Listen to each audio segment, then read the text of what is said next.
Yves Perrin et Christian Pierdet sont avec nous. Merci.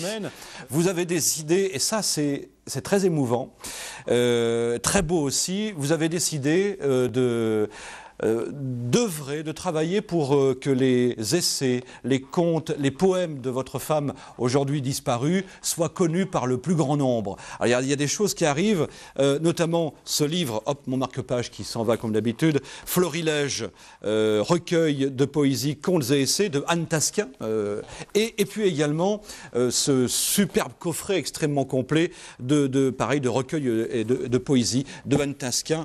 D'ailleurs, la collection s'appelle la collection L'œuvre d'Anne Tasquin. Voilà, l'homme de l'ombre. Vous êtes des hommes de l'ombre, hein. Les éditeurs sont toujours dans l'ombre, en règle générale. Peu de temps avant de mourir, ma femme m'a dit « Maintenant que tu as l'argent, essaye de me faire éditer. » Parce que pendant 46 ans, elle a essayé, sans succès aucun. Elle est décédée, j'ai pris le relais. Et pendant 46 ans, elle en a écrit beaucoup. Elle en a écrit beaucoup, 1147 œuvres. 1147. Oui, 1147. C'était une vraie créatrice, une grande créatrice, au point que lorsqu'elle n'écrivait pas, elle pouvait tomber malade. Elle a écrit son premier poème à l'âge de 10 ans pour sa mère, qui était un poème qui n'était pas très bon, très mauvais même, maladroit. Il était très mauvais. Oui, il était très mauvais, c'est elle qui me l'a dit. Il était très mauvais, très maladroit, elle ne l'a pas gardé bien sûr, mais elle a senti à ce moment-là, en elle, une puissance créatrice considérable. C'était comme une naissance, m'a-t-elle dit. Donc c'était cette force créatrice qui était en elle. Et qui ne l'a plus quitté, une naissance intérieure, bien sûr. Une naissance pour une vie consacrée, oui. Pour une vie entière consacrée à l'amour. Hein, voilà, c'est ça. Le sous-titre. C'est cela, c'est cela.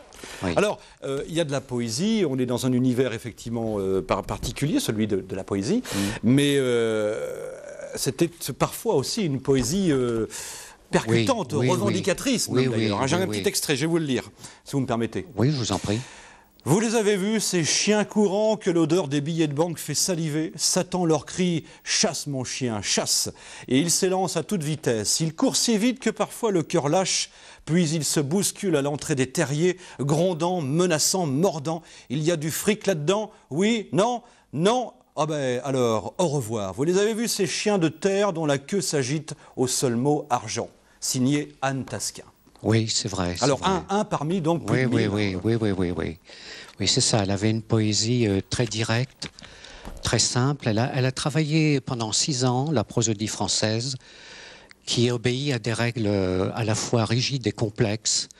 Puis elle a jeté le produit de ces 6 ans de travail et elle a recommencé jusqu'à ce qu'elle soit satisfaite. D'où cette poésie limpide, claire, simple, pas simplette, simple, mais proche du langage parlé. C'est ça qui est très nouveau dans la poésie aujourd'hui, c'est qu'elle est proche du langage parlé. Et vous venez d'en donner un excellent exemple.